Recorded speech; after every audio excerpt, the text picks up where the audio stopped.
నమస్తే. శ్రీ మాత్రే నమః. శ్రీ గురుభ్యో నమః.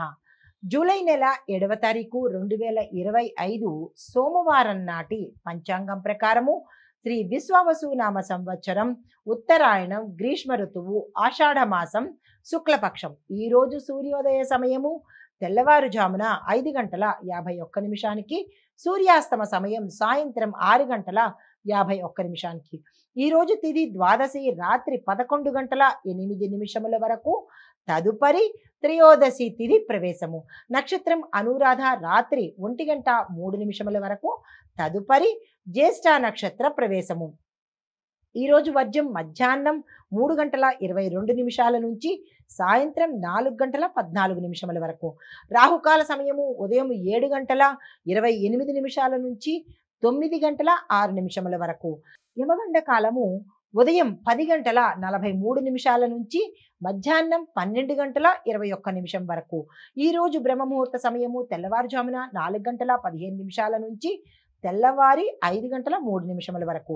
అభిజిత్ ముహూర్తము ఉదయం 11:55 నుంచి మధ్యాహ్నం 12:47 వరకు.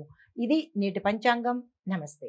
తదుపరి రాశి కర్కాటక రాశి. ఈ రాశి వారి యొక్క గ్రహస్థితి చూసినట్టయితే చంద్రుడు 9వ ఇంట సంచారము, మంగళుడు లగ్నంలోనే సంచారం చేస్తున్నాడు.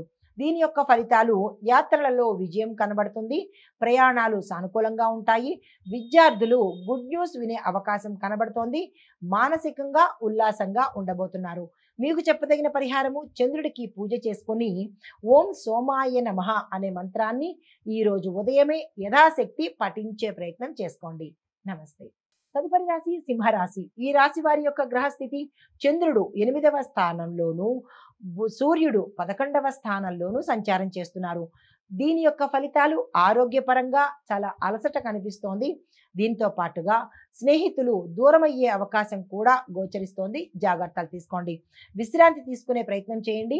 శుభకార్యాలకు ప్రణాళికలు మాత్రమే వేసుకోండి. శుభకార్యాలు చేసే ప్రయత్నం పెట్టుకోకండి. మీకు చెప్పదగిన పరిహారము ఆదిత్య హృదయం పఠించండి. ఎర్రని వస్త్రాన్ని యథాశక్తి దానంగా చేసుకున్నట్టయితే కనుక మంచి ఫలితాలు పొందే అవకాశం కనబడుతోంది. నమస్తే. తదుపరి రాశి కన్యా రాశి. ఈ రాశి వారి యొక్క గ్రహస్థితి చంద్రుడు 7వ స్థానంలో సంచారం చేస్తున్నాడు. బుధుడు 10వ స్థానంలో సంచారం చేస్తున్నారు. ఈ సంచార ఫలితాలు దాంపత్య జీవితంలో మెరుగుదల కనబడుతుంది.